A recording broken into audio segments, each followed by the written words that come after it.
Hi guys! Today we're going to continue our discussion in thermodynamics of ideal gases, and we will be talking about the isothermal process, in which we mean that our process is operating in constant temperature. So here are the equations that we will be using when we are dealing with ideal gases at constant temperature process in thermodynamics.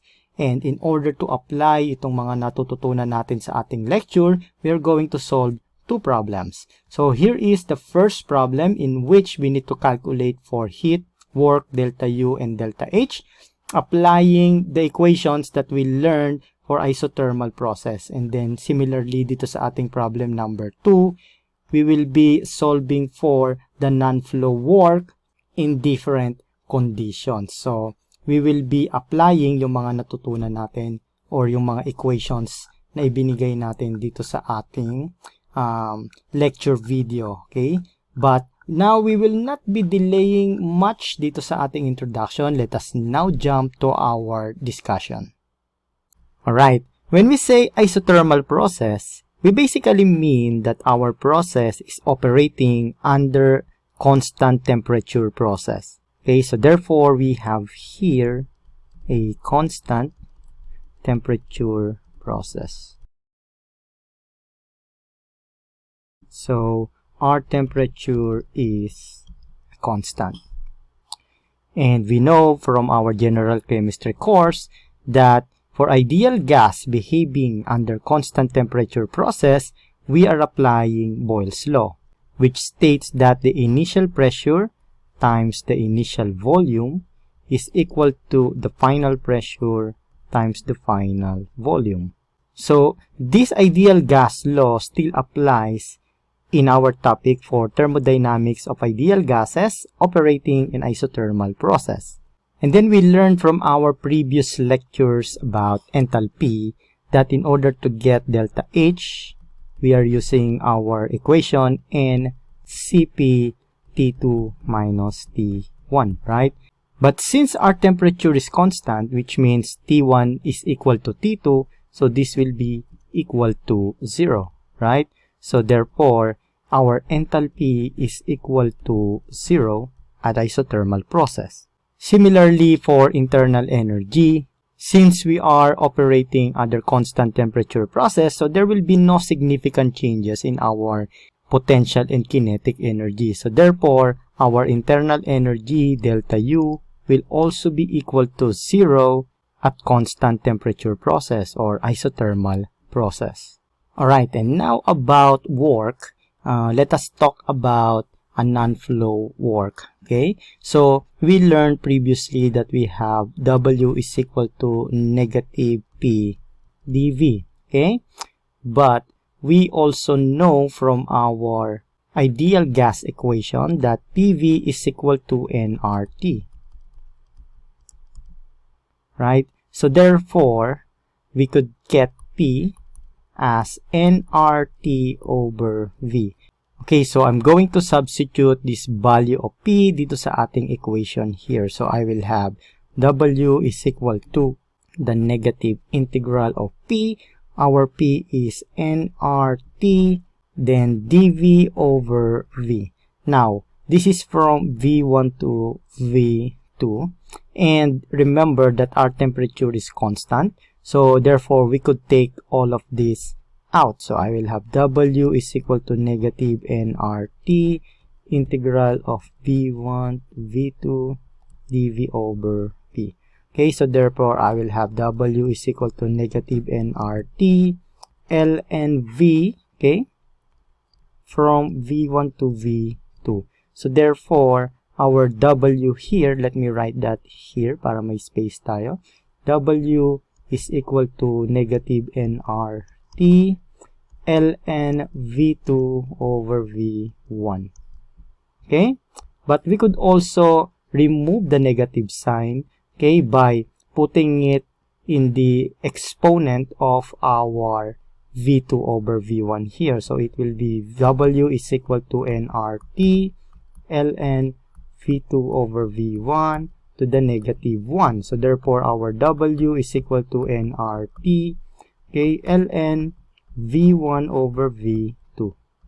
Okay, so this will be our equation for work.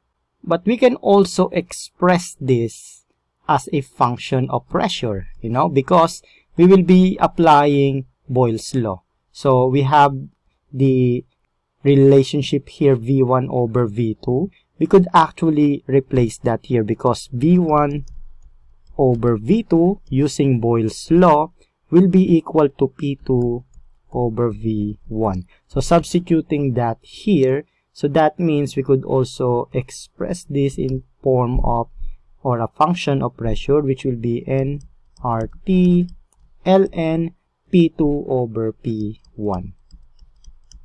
Okay, so these are the equations that we will be using for non-flow work. And now for the heat Q, we will just be applying what we have learned in first law of thermodynamics. So we know that our delta U is equal to Q plus W. Okay, so we know that our delta U is equal to 0 as we explained earlier here. Okay, so if our delta U is equal to 0, so therefore our Q will just be equal to negative W. And since our Q is just equal to negative W, so that means it will just be equal to the negative of these values right here. So that means our Q is equal to negative nRT ln V1 over V2, or which can be written also as nRT ln V2 over V1, or also in terms of pressure, it can also be written as Q is equal to negative nRT ln P2 over P1, or it can be written also as nRT ln P1 over P2. Okay, so basically negative lang siya ng ating W right here. Okay, so in order to apply what we have learned from our discussion, we're going to solve 3 problems. Okay, starting with problem number 1.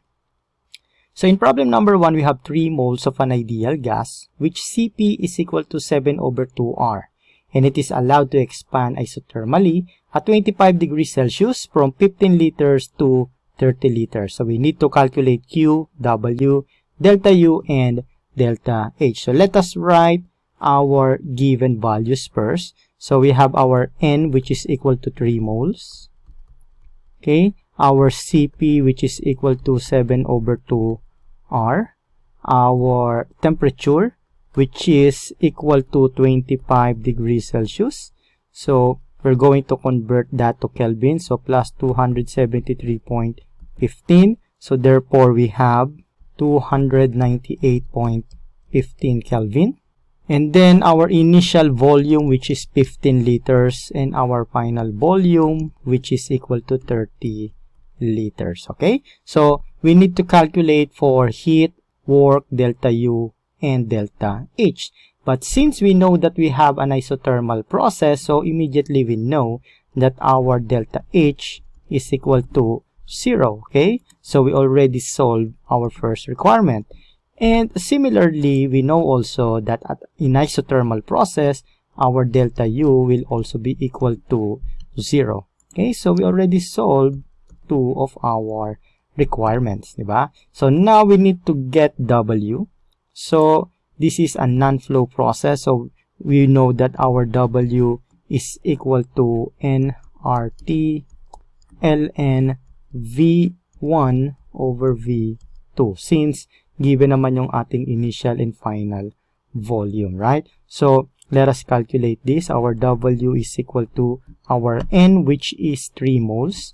So we have 3 moles times our R. So we will be using 1.987 calories per mole Kelvin. Then times our temperature here. So we have our temperature as 298.15 Kelvin.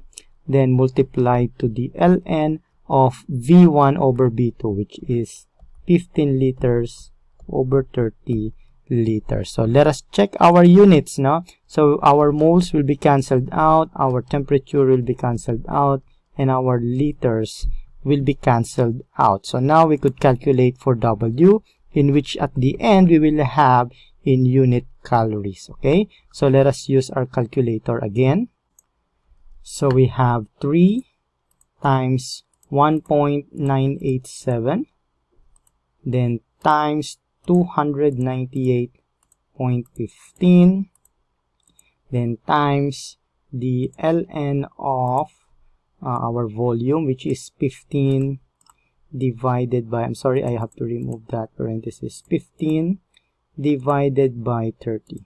Okay, so this will be equal to negative 1231.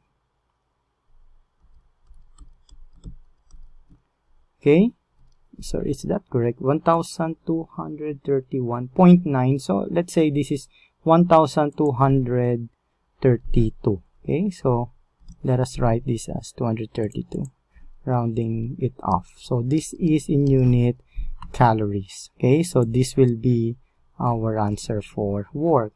And now we need to get the value of Q, but we know that Q is just equal to the negative of work. So our Q is just equal to negative of negative 1232 calories. So therefore our Q is equal to 1232 calories. Okay, and this is our final answer in here. Okay, so nasolve na natin lahat ng requirement natin sa problem number 1. Now we'll go to problem number 2. Okay? Alright, so in this problem, we have two situations. First, in A, okay, let us solve for A. So this will be our solution for A.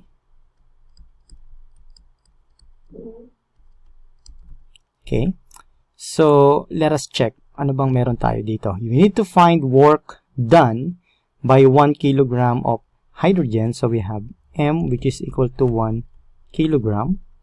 On a piston, when hydrogen expand isothermally, so our temperature is constant at 600 Kelvin. So our temperature is 600 Kelvin.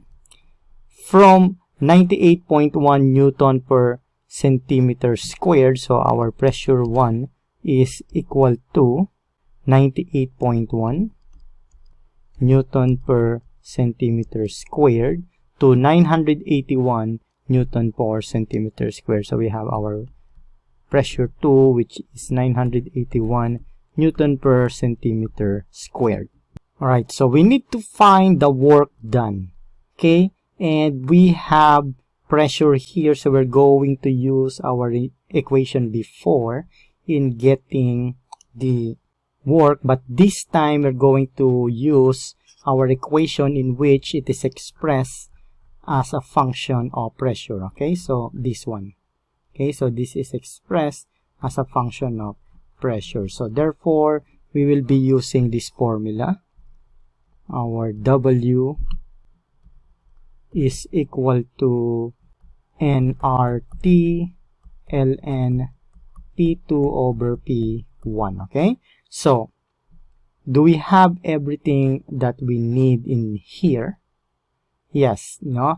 Given na yung ating mass in which we can convert to number of moles, because we know that our material here is hydrogen. Okay, so if we want to get the number of moles of hydrogen, we have the number of moles of hydrogen, which is 1 kilogram times the molecular weight of hydrogen gas. But we know that this is an hydrogen gas here, so it is a diatomic gas, right? So therefore, it will be dividing to their molecular weight, which is 2 kilogram per 1 kilogram mole of hydrogen. So therefore, our number of moles of hydrogen here will be 0.5 kilogram mole of hydrogen gas. No? So this will be cancelled out. Okay, so now we have the number of moles of our hydrogen. So now let us apply this in order to calculate for the work. So work is equal to nRT times ln P2 over P1. So our N, which is 0.5 kilogram mole, times our R. So our R that we will be using is 8.314 kilojoules per kilogram mole Kelvin, okay, times our temperature, which is 600 Kelvin, then times ln our P2 over P1, which is 981 over 98.1. So their units will be cancelled out anyway, so I won't write that. So let us check our units first. Okay, so our kilogram mole will be cancelled out, our temperature Kelvin will be cancelled out. So what will remain is the unit in kilojoules. Alright, so let us use our calculator to calculate for the value of our work. So we have now here 0.5 times 8.314 times 600, then times the ln of 981 divided by 98.1. Okay, so we have 5,743.1 kilojoules. Okay, so let us write that here, 5,743.1 kilojoules, and this will be our final answer here. And you have to take note yung ginagamit nating sign ng ating work, no? In here, the positive sign means that the work is supplied to the system, no, from the surrounding. Okay, so now let us try to solve for B. Okay, so solution. Okay, let me write that properly. Solution for B. Okay, and now for B, we need to find the work done by a volume of hydrogen which is initially the same in A. So yung volume natin is the same in A.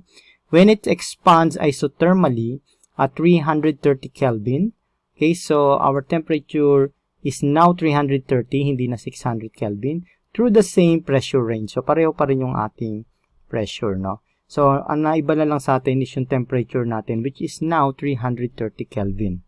So we'll just be using the same equation naman here, no? So we have our W, which is equal to nRT ln P2 over P1. Okay, so we have our W, which is equal to our N, which is 0.5 kilogram mole, times our R, which is 8.314 kilojoules per kilogram mole Kelvin, times our temperature. So iba na yung ating temperature dito. We have 330 Kelvin, no? So we have 330 Kelvin times ln of P2 over P1. So our P2 is 981 and our P1 is 98.1. So 981 over 98.1. Okay, so our units will be cancelled out, itong kilogram mole and our Kelvin. So maiwan sa atin is yung unit na kilojoule. Okay, so we could calculate for W using our calculator again. So we have here 0.5 times 8.314, then times 330. So we're going to multiply this to the ln of 981 divided by 98.1. So we have 3,158.7